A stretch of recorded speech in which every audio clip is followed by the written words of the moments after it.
Welcome everybody. This is Francisco Perez with another educational lesson.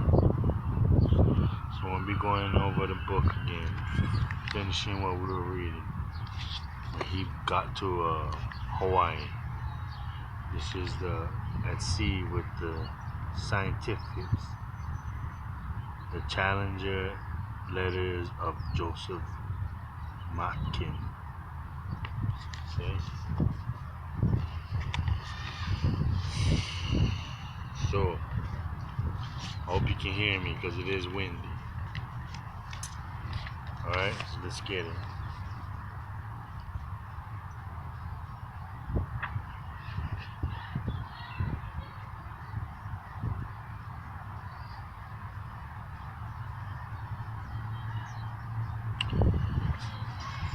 Most of the houses are built of wood, nicely painted and with flower gardens attached.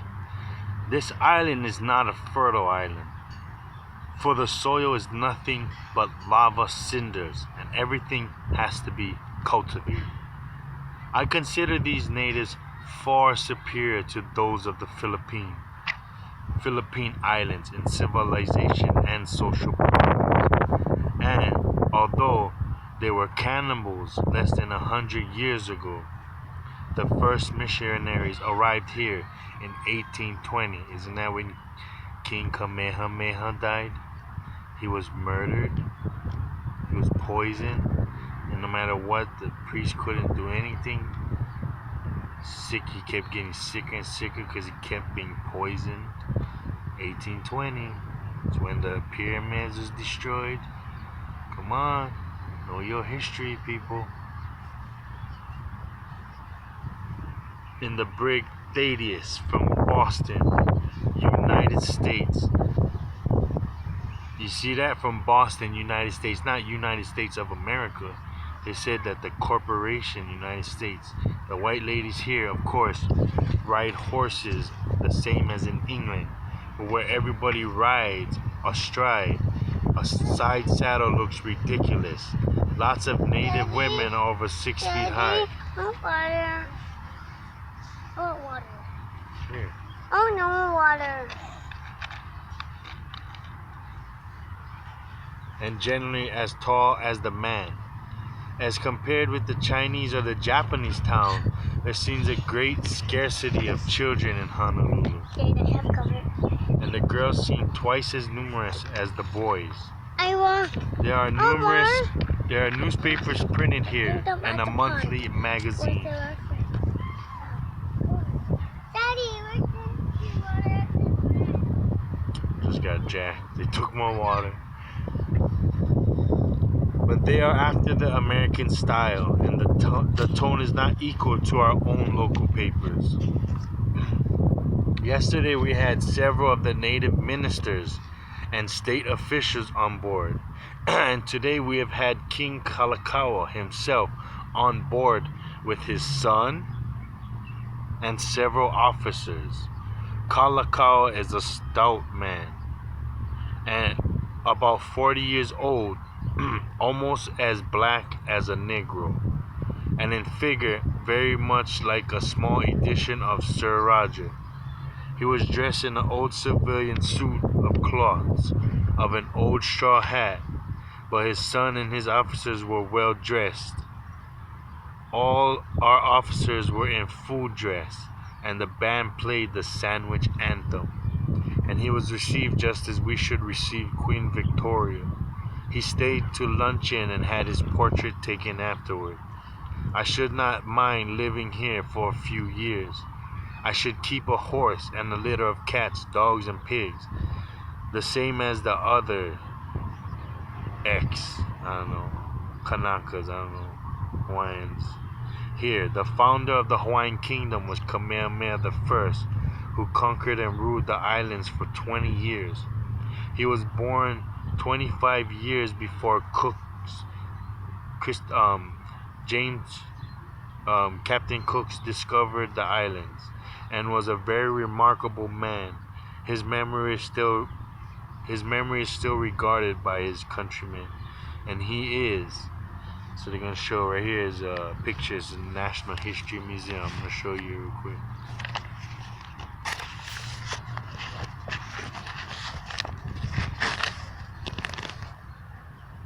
See the guy sitting down?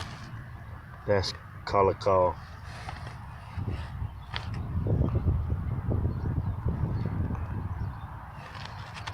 See the guys over here? That's his son. The dark guy. Right there. It's his son then, and the state officials.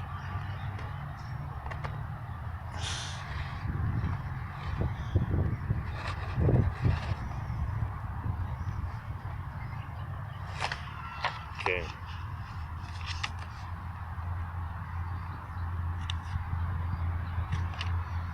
Often called the Napoleon of the Pacific, before his times the islands were subdivided into petty kingdoms.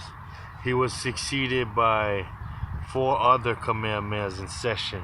Then William Lunalilo, who died last year and left a widow who ought to be queen, but the Americans succeeded in getting Kalakaua elected to the throne. King Kamehameha II, with his favorite wife, visited England in 1824 in a British merchant ship and was very kindly received by King George IV. He and his queen died in England of the measles. He was murdered.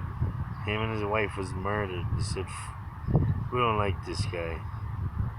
He gotta go." Within 8 days of each other, and their bodies were brought back to Honolulu by Captain Lord Byron, cousin of the poet, and HM ship Blonde, and buried here. Kamehameha IV also visited England in 1849 when he was heir apparent. We expect to leave here in the 10th for Hawaii, Tahiti, Society Islands, Marquesas Islands before reaching Valparaiso. I must now conclude with very best love to you all. Hope you'll write more regularly.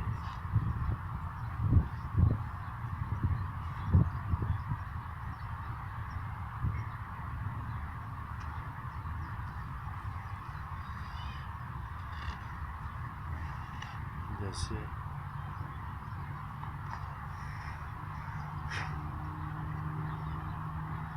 Hold on, let me check if there's anything else.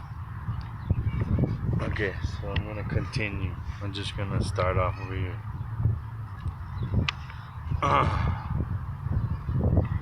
We sounded on the passage across about 12 miles from the island of Maui at a depth of 2,075 fathoms. And believe me, that's what it means.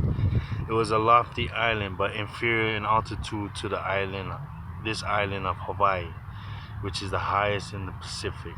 On the night of the 12th, the blazing volcano of Mauna Loa was visible, but we were 90 miles away. We were steaming parallel with the island of Hawaii all day on the 13th, for the town of Hilo is on the eastern side of the island, and the prettiest of all the ports of the Hawaiian Islands. The island is about 75 miles in length and about 55 inch breadth, and seen from the sea has a beautiful verdant appearance owing to the large amount of rain it receives through the attraction of its high mountains. In the manner that it sloped upward from the sea, it reminded me very much of Madeira, but the great rents and upheavals everywhere in the soil were more indicative of its volcanic origin. On this morning of the 14th, we anchored in the Bay of Hilo, and about a mile from the town, and close to the American flagship Pensacola. The natives that came out to us with the pilot were wearing Repulse's hat ribbon on their straw hats, and they told us that Repulse had gone round to Kalakekakua Bay, where Captain Cook was murdered. They abused the Americans frightfully, said they never had any money to spend, and that the repulsors were rolling in dollars, and that Admiral Cochrane had believed like a father to them, and had thrown them his ship open expressly for them, and supplied boats to bring them off, as well as refreshment. The repulse is homeward bound, so I suppose the admiral wished to leave behind a favorable impression. Admiral Cochrane is the grandson of the famous but ill-used admiral, the Earl of Dundonald. The Americans, through their great political influence here, succeeded in getting Kalakaua elected to the throne against the wishes of the natives. And there were terrible riots in Honolulu at that time. The natives had settled down now to their new king. The natives had settled down to their new king. But when, after his return from America, he tried to pass a law succeeding to them, the United States, and Pearl Harbor on the island of Hawaii. No, it's called the Bayonet Constitution and all this stuff. He was held at gunpoint and made to sign over Pearl Harbor, but it shows that 4 times prior to that he denied them. As a naval depot, they fiercely refused to part with the foot of their soil, and discontent and distrust of foreigners is generally gone due to their new rallying cry, Hawaii for Hawaiians, Hawaii for the Hawaiians. So at this time, when King Kalakaua was in the monarchy, we was like saying, you know, forget it, you guys already. All you guys do is destroy our land. You have no values. You do not care about anything, and no life matters to you. So Hawaii for Hawaiians. That's what they were saying at this time. America gave us the light, said the native priests in the sermon, so even the priests were rebelling. But now that we have the light, we should be left to use it for ourselves, meaning we should self-govern ourselves. There is no doubt that the Americans have had all the work of civilizing and educating the Hawaiians. They have done their work well, but this does not establish their right to the islands. If the natives would prefer British protection, the ancient chiefs of these islands are all dead. No, they're not dead. I'm one. They're not dead. We're just manipulated and programmed, divided, conquered mentally. But we're strong, we're fierce, we're spiritual, we're good people. We just need to unite and lead our people. And foreigners seem to think that there will be no more kings after Kalakaua, but the remnant of the people will, at his death, decide what form of government they would prefer. When that time comes, there will probably be news about the matter. Since the last election, the Americans do not feel safe without one of their ships of war cruising around the island. So this was a tense time. We wasn't having none of it. We was getting nuts with them. The town of Hilo is much prettier than Honolulu. The houses are generally white and surrounded by trees and gardens. It is a small town of about 3,000 inhabitants, including a couple of hundred white people. There are American, English, and Roman Catholic missionaries and churches, a native governor, and plenty of Chinese. The latter work chiefly on the sugar plantations, which are very numerous on the island. And at the back of this town are mills where the cane is crushed. Sugar growing and cattle and sheep farming are the principal pursuits here. But the sugar planters are losing because the native laws do not permit them to make rum. So they didn't like the laws. We gotta get rid of this monarchy. We can't even do what we want to do. We gotta maximize profits. And this article is the most profitable item in sugars. Profits. Planters' income. There will be plenty of rum made there by and by, I know. The islands is as large as Mauritius, the Mauritanian island. And that island produces half the sugar and rum consumed in Europe. The cattle farmers are on the slopes of the mountains where grass is plentiful and the climate suitable. The main profit of them being the wool tallow, and hides. For meat is so abundant and cheap that it hardly pays for bringing in from the station. We paid $2 per pound for beautiful beef, but the regular inhabitants paid less. Fruit was plentiful, especially pineapples and mangoes, and a delicious Indian food. Indian means black, copper colored. We had one good view of the mountains that day we arrived. They are 25 miles apart.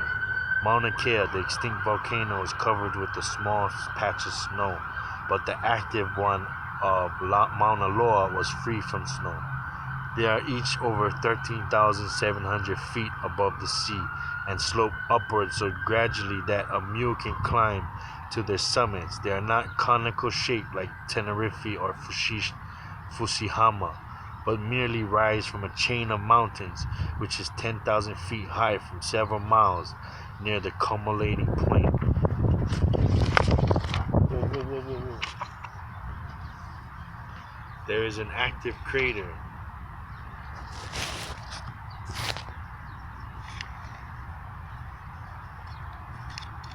near the summit of Mauna Loa, an immense burning lake of fire in its side, about 2/3 of the distance from its base.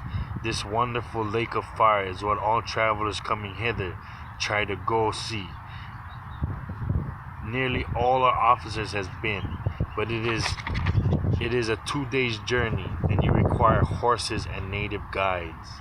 None of the ship's company have been able to go, and I was disappointed.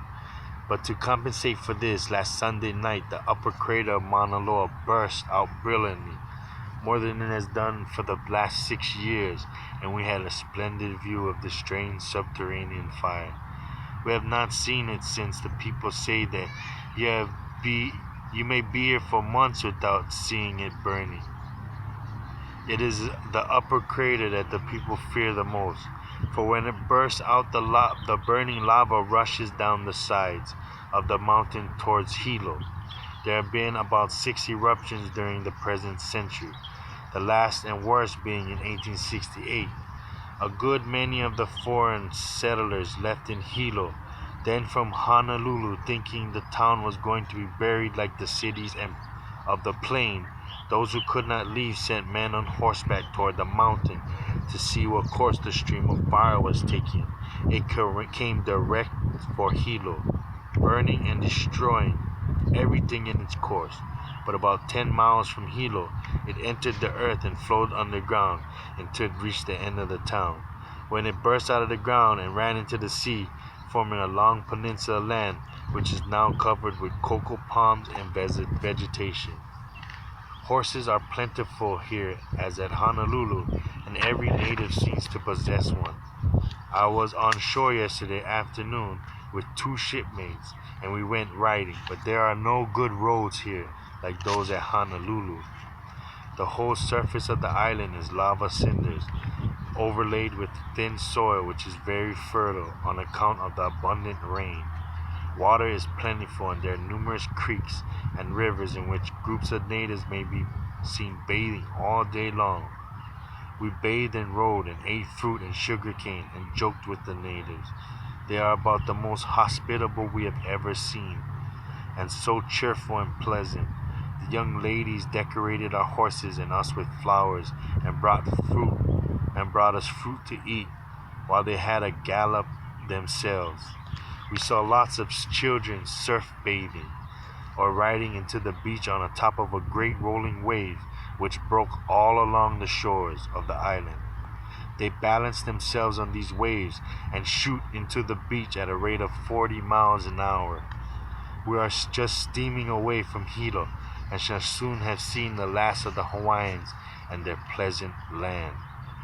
We are bound for Tahiti, a distance of 2,200 miles south.